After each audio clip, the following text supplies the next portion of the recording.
Sa'ad bin Abi Waqqas merupakan seorang sahabat Rasulullah SAW yang dijamin masuk surga. Dia memeluk Islam ketika berumur 17 tahun. Suatu hari dalam hidupnya, ia didatangi oleh Abu Bakar As-Siddiq yang dikenal sebagai orang yang ramah. Abu Bakar lantas mengajak Sa'ad untuk menemui Nabi Muhammad SAW di sebuah perbukitan dekat Makkah. Pertemuan itu mengesankan bagi Sa'ad. Ia pun segera menerima risalah Nabi Muhammad SAW dengan tangan terbuka. Sejak saat itu, Sa'ad menjadi salah satu sahabat yang pertama masuk Islam, yakni dalam era Makkah atau sebelum hijrah. Silsilahnya secara tidak langsung bersambung dengan Rasulullah SAW. Aminah binti Wahab, yakni ibunda Nabi Muhammad SAW, berasal dari suku yang sama dengan Sa'ad bin Abi Waqqas, yaitu Bani Zuhrah. Karena itu, Sa'ad sering disebut sebagai Sa'ad Zuhrah atau Sa'ad dari Zuhrah. Pria ini memiliki banyak keutamaan. Suatu saat dia pernah disambut oleh Rasulullah SAW dengan gembira. Rasulullah begitu membanggakan Sa'ad. Beliau bersabda, "Ini dia pamanku. Siapa orang yang punya paman seperti pamanku ini?" Kakeknya Sa'ad adalah Uhaib, putra dari Manaf yang menjadi paman dari ibunda Rasulullah SAW. Selain itu, Sa'ad bin Abi Waqqas juga merupakan orang Muslim yang pertama kali melepaskan anak panah dalam jihad Islam. Dia pula yang mula-mula terkena anak panah dalam kancah jihad. Pernah suatu kali Rasulullah SAW bersabda di tengah perang Uhud, "Panahlah hai Sa'ad, ibu bapakku menjadi jaminan bagimu."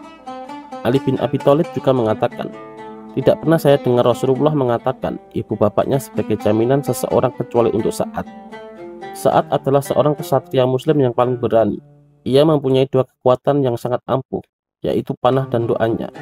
Jika ia memanah pasti tepat sasaran, dan jika ia berdoa akan dikabulkan oleh Allah Subhanahu wa Ta'ala. Hal ini tidak lepas dari doa Rasulullah untuk Sa'ad. Suatu hari Rasulullah SAW menyaksikan sesuatu dari Sa'ad yang sangat menyenangkan hati beliau.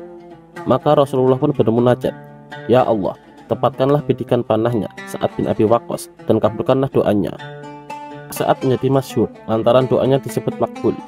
Kelak ketika fitnah terjadi pada zaman kekhalifahan Ali bin Abi Thalib, Sa'ad mendengar seorang laki-laki memaki Ali, Tolhah dan Zubair.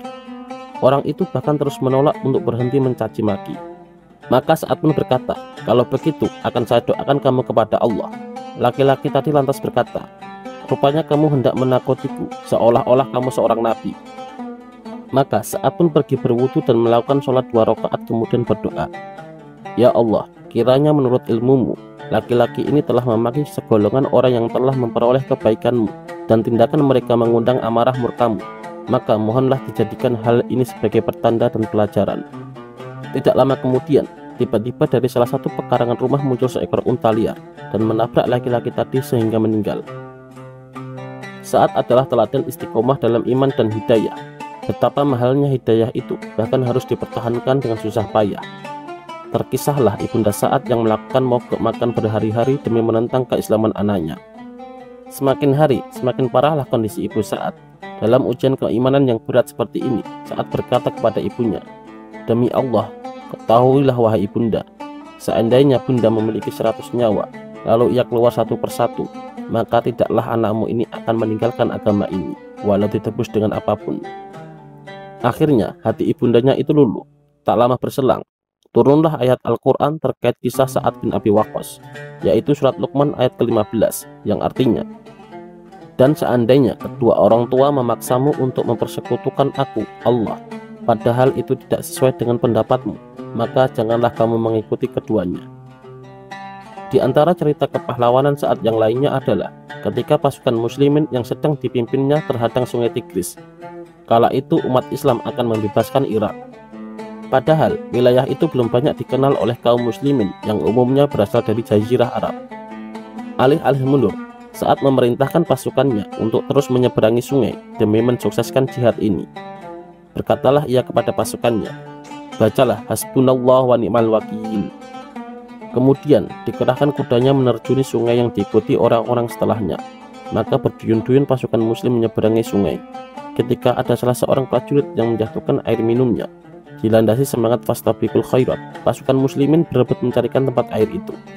Dengan melihat pemandangan ini dan betapa tinggi semangat perjuangan kaum muslimin, para musuh gentar dan ketakutan.